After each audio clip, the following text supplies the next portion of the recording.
Hey everybody, what's going on? Buddy Blackford here with another Photoshop CS6 tutorial. And in this tutorial, we're going to learn how to use blending modes and opacity with our adjustment layers. We're going to combine the use to create some stunning results. And you can use those also to more finely tune and tweak your adjustment layers.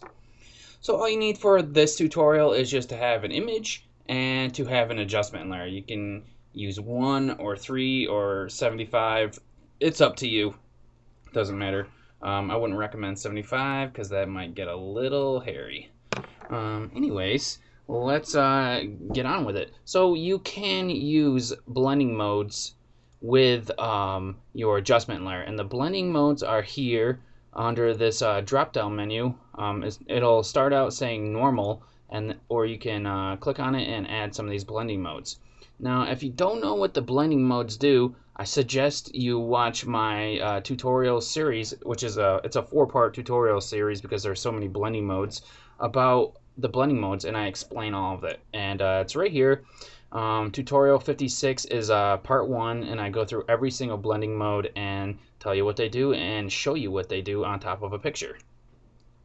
Alright, so check that out if you don't know what the blending modes do, or just experiment if you want to, but I would highly suggest knowing what the blending modes do so you can become more efficient with using Photoshop. So some of the best blending modes to use with adjustment layers, and keep in mind that these blending modes don't work with every single kind of adjustment layer, but they do help, is multiply, screen, hard mix, difference, and exclusion are some of the most dramatic results. So let's go ahead and change this to one of those. So I have the adjustment layer selected, and I'm gonna change the blending mode of the adjustment layer, and I'm just gonna go to multiply, and you can see what that does. And multiply looks like it might have made this image a little too dark. So what I'm gonna do is come over here to my opacity, and I'll just bring that down a little, and you can see it lays off the effect a little bit. So here is the image with the blending mode, multiply, opacity at 55%, and here's it with the blending mode and the adjustment layer basically completely off. So that's all I had to do for that. Pretty cool. Now you can do this with your other layers too. So let me turn on this layer here, and then I'll add something like let's check out I like these darkening ones. Let's check out darken and see what that does. And you can see it just like, I guess it made it a little warmer because that's what my photo filter here is doing. So if I double click on the icon, I have a warming filter and it's orange, and that just made this a little darker. So let's try something else. Overlay made it really dark and contrasty, it looks like. So let's back off it a little bit and see if we can get anything that we like. I mean, maybe that blending mode doesn't work very well with this image.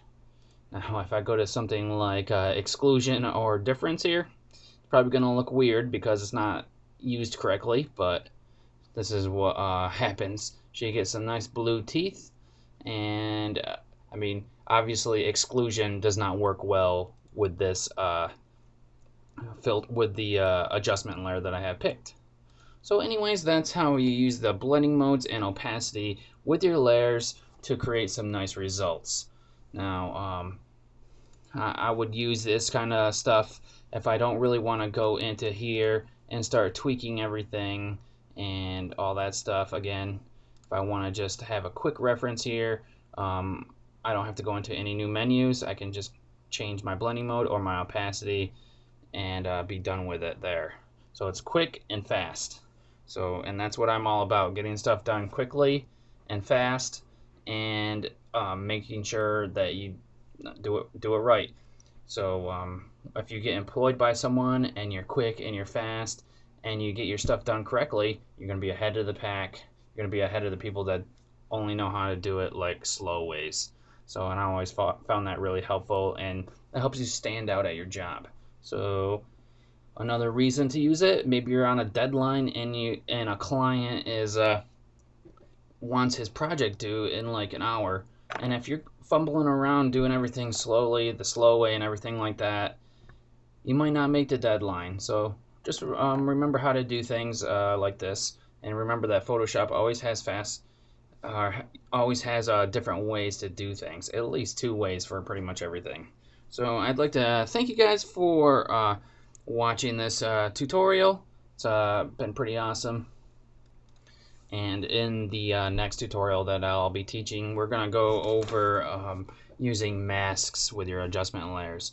And that's these white little boxes here. You can create masks with those, and that's what these hold. So I look forward to seeing you guys at that tutorial. Hopefully it's pretty cool. You guys like it, and I'll see you then. Have a good one.